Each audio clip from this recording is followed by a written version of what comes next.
Voltamos, pessoal.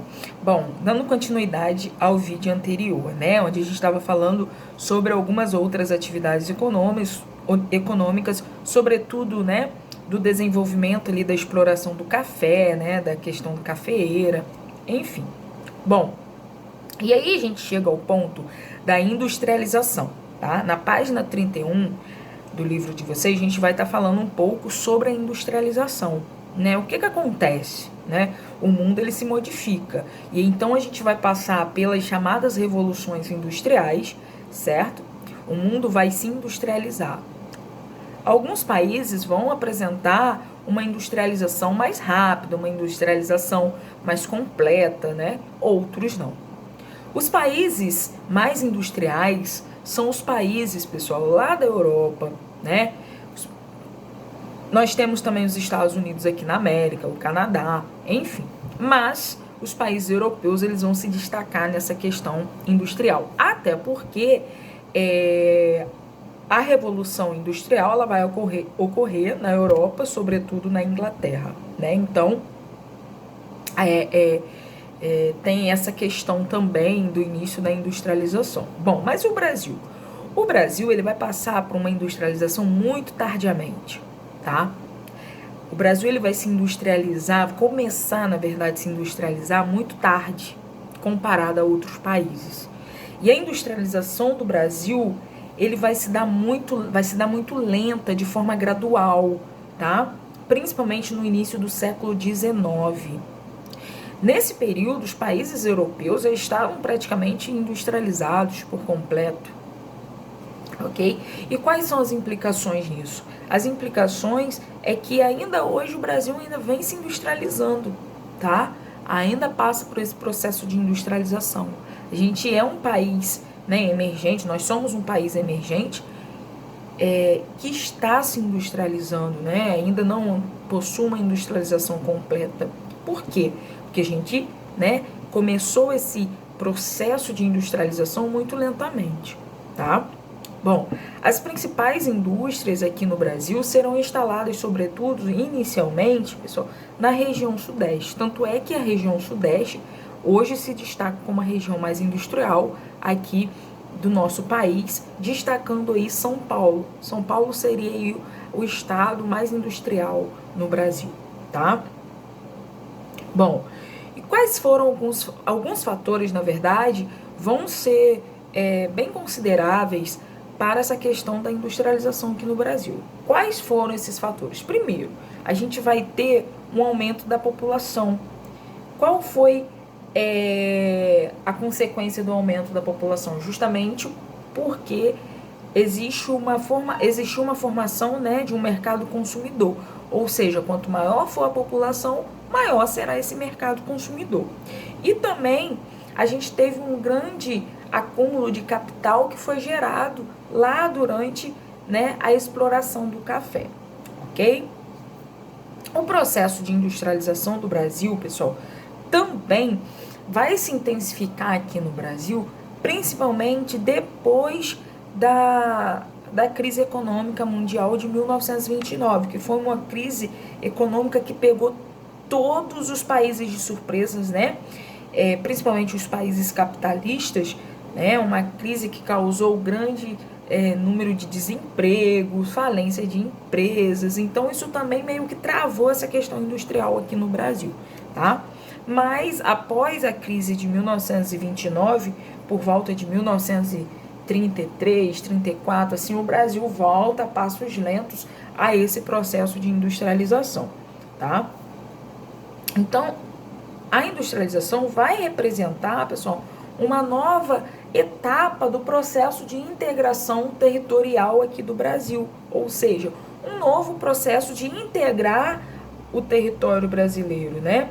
A gente vai ter, por exemplo, na página 31 aí vocês vão conseguir acompanhar, né? A partir de 1941 a gente vai ter a criação da Companhia Siderúrgica Nacional, tá? Lá em Volta Redonda, e aí a gente já começa a impulsionar aí novas indústrias a serem criadas, né? Então, várias áreas do Brasil, vários espaços brasileiros vão começar a se organizar para essa produção industrial, para atender o que é a demanda do mercado consumidor, certo? Ou seja, atender às necessidades da população, sobretudo da região sudeste, que se destacava ali nesse início como uma região mais industrial, né? No fim da década de 60, né, várias indústrias vão se instalar também em diferentes áreas, tá? Não somente em São Paulo e Rio de Janeiro, mas vão se expandir para outras regiões. Na região sul, por exemplo, também vai receber grandes indústrias.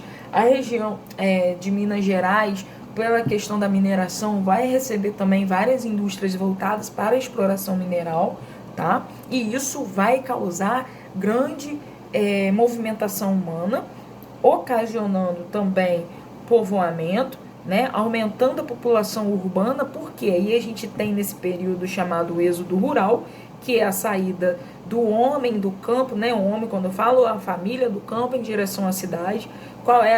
Quais eram os objetivos da saída dessas pessoas lá do campo em direção às cidades? Buscar trabalho, melhoria de condições de vida. Então, no Brasil, nesse período aí de industrialização, muitas pessoas largaram o campo em busca da cidade, que é onde estavam concentradas as indústrias. Então, a gente vai ter um alto crescimento populacional urbano também nesse período, resultante desse processo industrial que estava se constituindo aqui no Brasil. Bom, mas quando a gente fala de integração, né, do Brasil, ou seja, unir o território brasileiro, unir as regiões brasileiras, a gente não pode falar apenas dessas questões industriais, das atividades econômicas. A gente tem que destacar algo muito importante que aconteceu durante esse período, que foi a criação, né, do Distrito Federal, ou seja, que foi a criação de Brasília. Brasília foi criada justamente para unificar todo o território. O território brasileiro, ele é extenso, ele é enorme. E havia essa necessidade de unificar a população, dizer, ó, aqui é o centro e todo mundo está ligado ao centro, né? Ou seja, a Brasília, todas as regiões terão um centro de referência. E quem é esse centro? É Brasília, né? O Distrito Federal. Então, que passou a ser capital do Brasil lá em 1960, né? Então, Brasília vai ser criada justamente também para essa questão de unificação, porque aí a gente consegue levar a capital, tirar a capital do Rio de Janeiro, levar para o centro do país. A população, ela começa a imaginar o seguinte, poxa, a capital do país está no centro, então a gente consegue povoar ao redor da capital. Então, por isso que as regiões norte e regiões centro-oeste vão receber um grande contingente populacional durante esse período também da criação de Brasília. E essa era a intenção, não deixar essas regiões mais distantes, como a norte e a centro-oeste, muito distante da capital, que até então era no Rio de Janeiro. E então levar a capital para o centro do país era uma forma de integrar o nosso território e, consequentemente, integrar a população. Né, Tia Laís acredita que foi uma das maiores, assim, jogadas que beneficiaram o nosso território também, foi a criação de Brasília, né? Brasília foi, assim, a criação do Distrito Federal foi um marco histórico dentro do nosso país, né? Porque agora nós temos um centro de referência e está situado no centro do país, dentro da região centro-oeste, certo? Então a criação de Brasília também foi um marco bem histórico aí para a unificação do nosso território.